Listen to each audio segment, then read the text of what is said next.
Good afternoon, I'm Joe Parker with your 2 p.m. Bulletin. The Royal Navy is launching their new aircraft carrier today. Queen Elizabeth commissioned the vessel, named after herself, at a special ceremony in Portsmouth earlier today. The £3.1 billion carrier will house up to 700 crew members and is taller than Nelson's Column in Trafalgar Square. The ship is planned to be in service by 2020. A care home on the Isle of Wight has been forced to close. Residents at Fairview House will be rehomed after what the Care Quality Commission described as serious failings. An inspection of the care home found it had poor medicine administration and dirty conditions. 22 people who were living in the home have already been moved by the Isle of Wight Council. Checks on former residents will now be carried out by the council to monitor their well-being. Southampton University's Vice-Chancellor has admitted to being a member of the Senior Salaries Committee deciding on his own pay.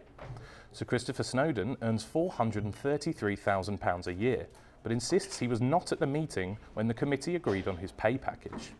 On Friday, the university stated the Vice-Chancellor was not on the committee at all. The scandal came to light after the University and College Union noted Snowdon's salary had increased by £80,000 since last year. Murray Macaulay from the UCU thinks universities need to look more closely at their spending.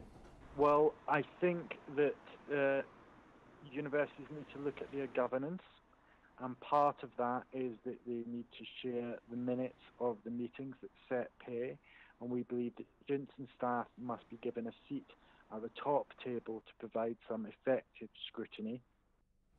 The EU's chief negotiator, Michel Barnier, has given until Monday to agree on a potential deal over the Irish border.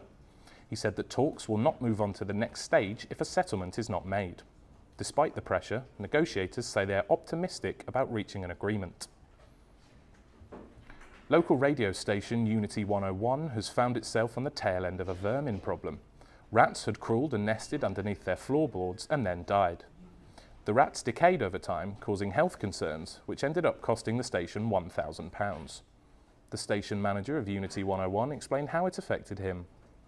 We called in a specialist, which involved taking the floorboards and the carpet off, and we then discovered a dead rat in the very foundation of the building. Now, most people will not know it's there, and you are always advised to bring a specialist in to identify and then give treatment and disinfection so it doesn't come. More importantly, you need to be on top of it all the time so it doesn't actually create any problems, not only to your building but to humans as well, because they can create infectious diseases. Virtual band Gorillas have been announced as the 2018 headliner for Boomtown Fair. The festival, which takes place in Winchester, will host the band for the event's 10th anniversary.